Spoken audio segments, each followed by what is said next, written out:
Welcome to the first set of videos. Oh, let me fix the camera. For Mr. Chicklets'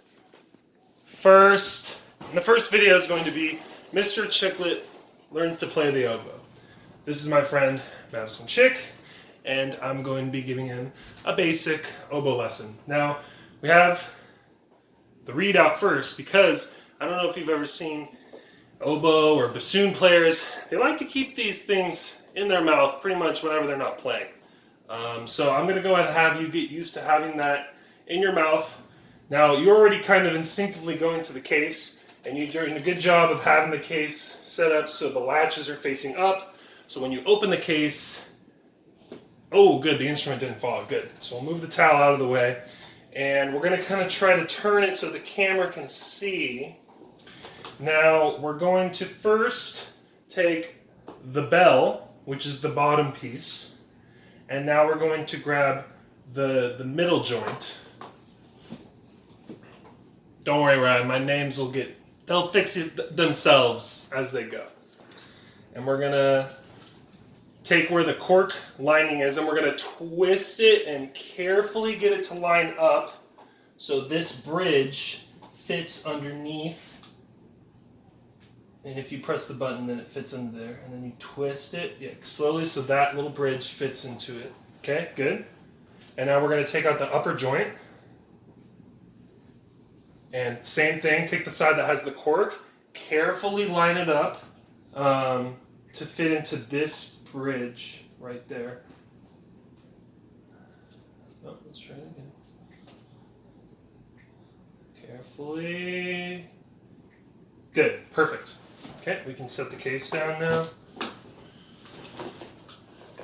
And you've already been salivating all over this reed. And let's go ahead and hear you try to get a sound out of it.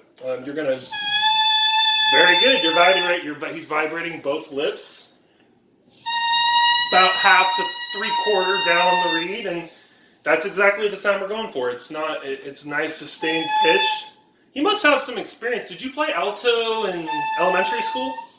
Well, yes, I did. Okay, well, I didn't know that until now, so let's just carry on with the lesson. Okay, now same thing when we're putting the cork part of the reed into our little spot up here, we're going to twist it in and have it straight on. How far? Keep going a little bit more. That should be fun. Okay. And of course you want it to be straight for where your fingers are going to be lined up, which I'll kind of show you first. Don't mind my splint. Your top hand goes on the left, and you cover these 3 buttons right here. 1, 2, 3. That spot, that key has kind of a weird half spot when you're changing up, just a half step. Not going to have to worry about that right now. So top hand, the left hand goes on top right here. So why don't you go ahead and do that first.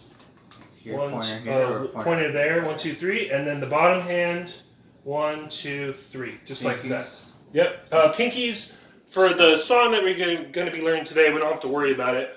So why don't you go ahead and try all 3 down on both hands and see what note comes out, whether it's high or low, depending on how much.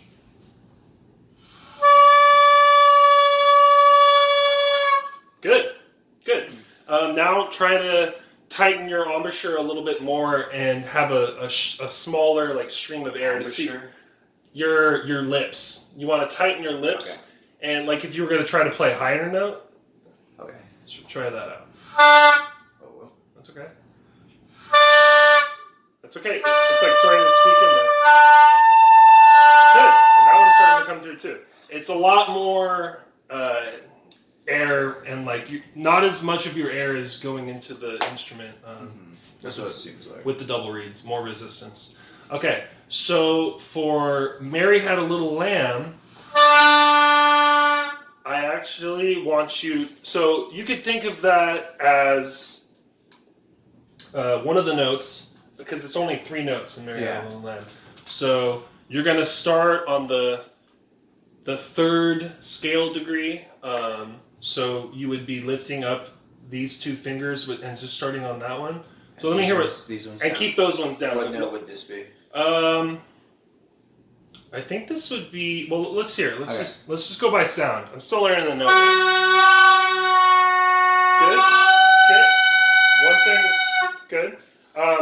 want to try to have, I know these aren't the best chairs, try to have good posture, straight up. Bring the instrument to you, don't bring yourself to the instrument.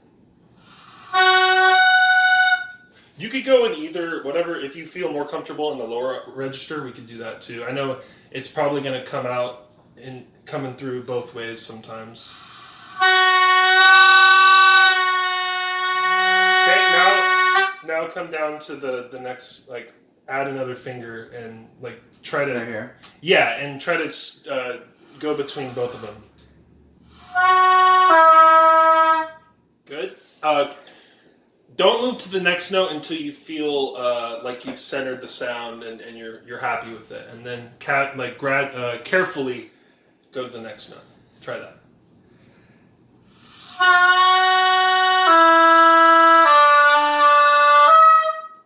It's okay. That was good. That was good. Breathing is a huge thing with wind instruments. And so you always want to make sure you're taking a full breath. Utilizing all of your diaphragm. Sorry for the tacky terms, but you really do want to fill out your entire chest when you're breathing in. Okay. So, and then take a fuller breath essentially, and then try it again.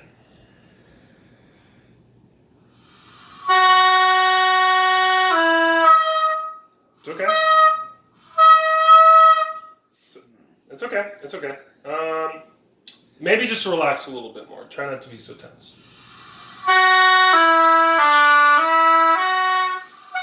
So you're doing a good job of having the notes connect smoothly, but now I want you to think of giving a little bit of space. So if you could think of it as ta-da or ta-ta. So you tongue the when you get back up to the upper note. So you can think of it smooth going down, and then when you come back up, add a little bit of space. That's okay. You could start on the lower one. It definitely feels. You definitely have to adjust your lips a little bit, like as you're going down. And this is a little bit low in the register for the instrument. But as you go down, you definitely want to loosen it up a little bit. So try it again. You're doing great. You're doing great. It sounds good.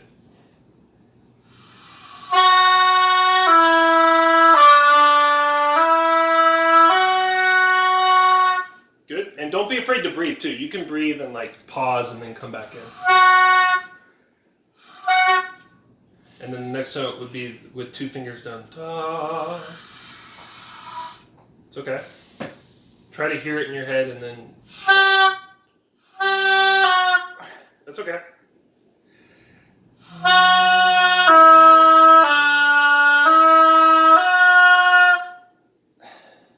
And you can breathe there and then do the da, da. It's hard to like separate it when it's on the same note. Yes. And if you feel comfortable just connecting everything too, you can do that for now.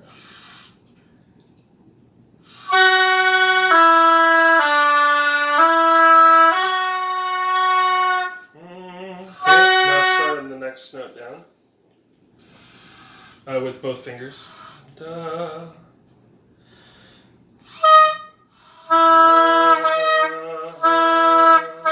That's okay. And then back.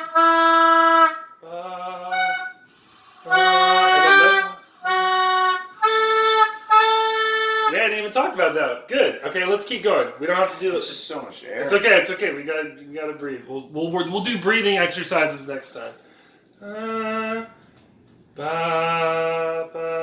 Or no, I think it'd be the 2. Here, I'll just start over. Sure, start over.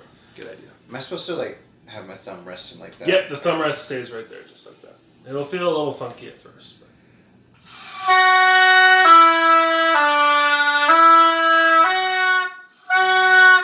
Big breath.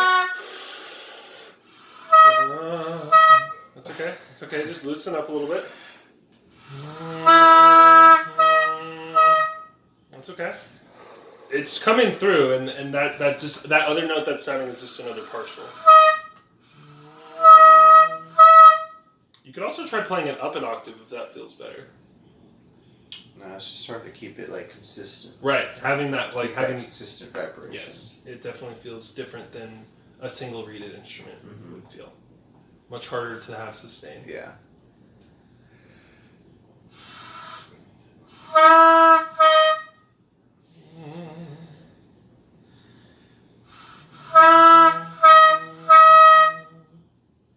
It's okay.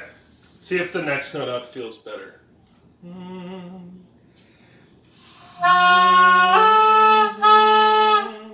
And then let's just go to the last part of the phrase. Okay.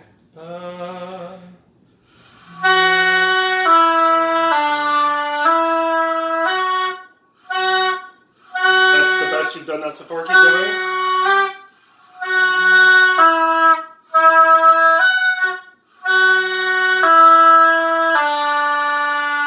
Wow. And I didn't even have to teach him the end, and he got it.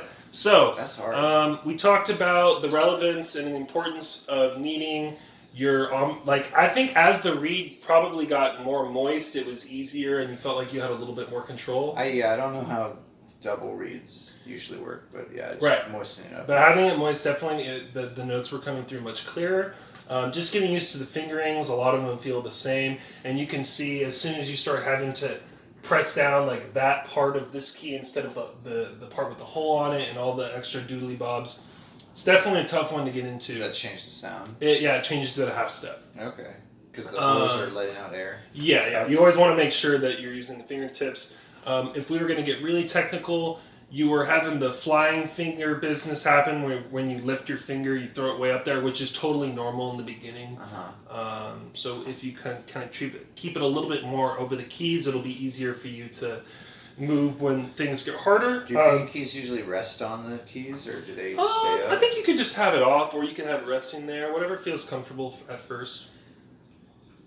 And then obviously, breath support was a big part of when your sound was a little bit unfocused at first, and then as you kind of got used to having to breathe and use that breath support, the notes totally came through much better. So I appreciate you helping me out for my first lesson. Man. And tune in next week next. for, I don't remember what the next one is, but bye. Thanks.